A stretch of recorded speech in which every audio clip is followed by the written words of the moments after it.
what we say is that givers are takers, because the more you give, the more you're opening doors to take. So think about how much you have been giving. Think about how much you have put your feet forward to help your friends, colleague, family, relatives, and all that, and give it to yourself, because we are a generation, and especially the Africans, and I want to talk about this because I'm so much connected to the Kenyan community as a Kenyan, and I'm also connected to other parts of the world. I've got friends from different parts of the world, and these people have come together. But I want to give you a true story. A friend comes in and gives a call and says that, John, you remember this guy when we were in school? We used to pass by his place and sometimes get avocados, get mangoes, and he used to storytell to us. And I'm like, yeah, I remember the guy. And he's like, this guy needs a medical attention, and it's a serious one, and we need to act so quick. Whatever you can get, we should at least, just give him an emergency medical treatment, because he's in a very deplorable condition, and I feel we can do this. So one thing that goes into my mind and my head at that time is like, but this guy had some kids, and they are doing well, not that much, but I think they're doing well. Then my friend tells me that, John, sometimes we don't have to question the world. We need to question ourselves and do what we can do to make this world a great place. So I tell him, okay, yes, so what can we do? He tells me that if you have anything, someone who can, give us medical attention, or anything, John, anything, just anything. So I call a friend of mine who happened to be a nurse and also having a pharmacy somewhere back at home, and I request her to just take a look at this guy and give whatever is possible, and we can compensate, even if it's in a slow pace. Then that happens, and this guy gets some little medical attention, but unfortunately he dies. So this is where something so terrible happens. A day after his death, I get myself in a group, a WhatsApp group, and this WhatsApp group was created to have a contribution towards settling or meeting the funeral expenses for this old and great gentleman. At that time, I didn't know what to do. I didn't know what to ask or who to question, because I already got myself there. So, funny enough, somebody comes up with a rough budget, and when I read through the budget, it was something amounting to around 600,000 Kenya shillings, which is amount of money that was more than enough that this old gentleman required before he died.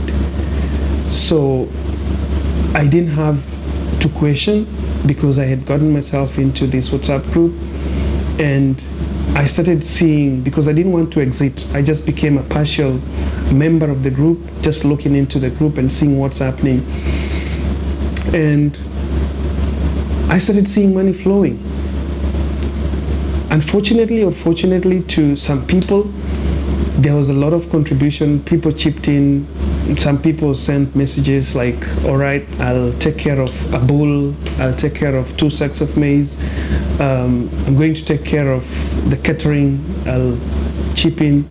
Others came in, I'll take care of the coffin, and others came in also to suggest that they had to build this old gentleman another house, a little bit decent one, before his burial. So I kept going through these messages and reading them and questioning myself a lot, and it took me way back, when my dad was in a state same like that, when he was sick.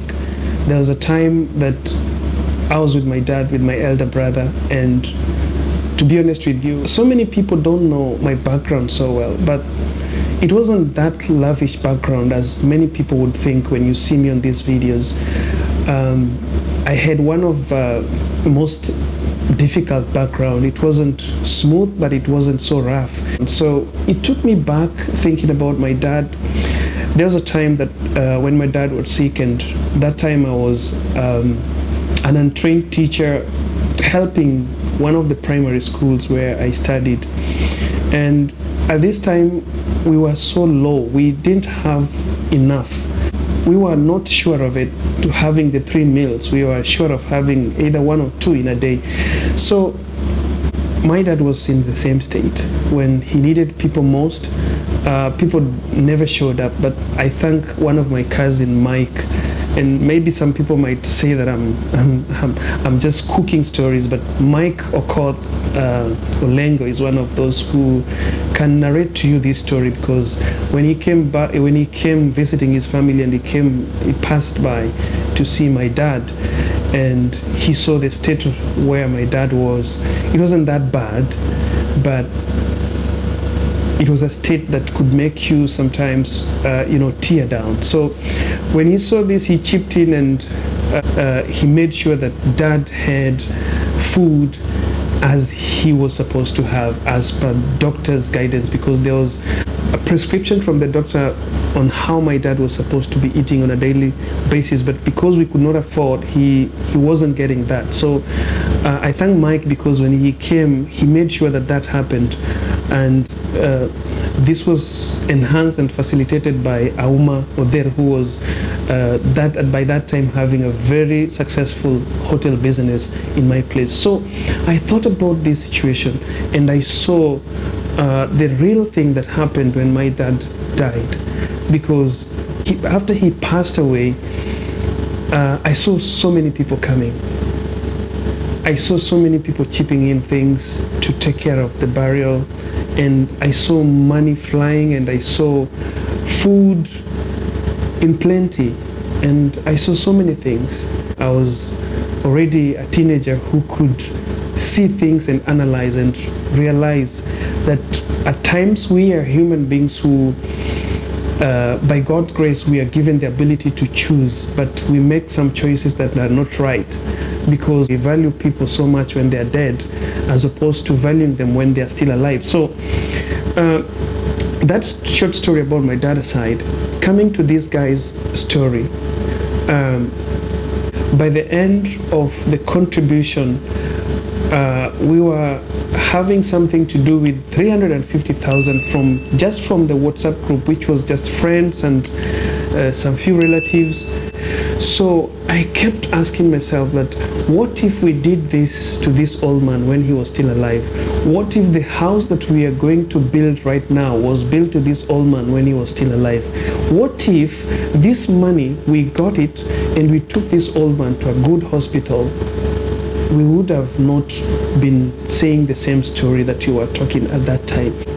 That is what apparently made me to start to rethink about our intention, our priorities, how we value life, and who are true friends, and who are friends who mean good to us.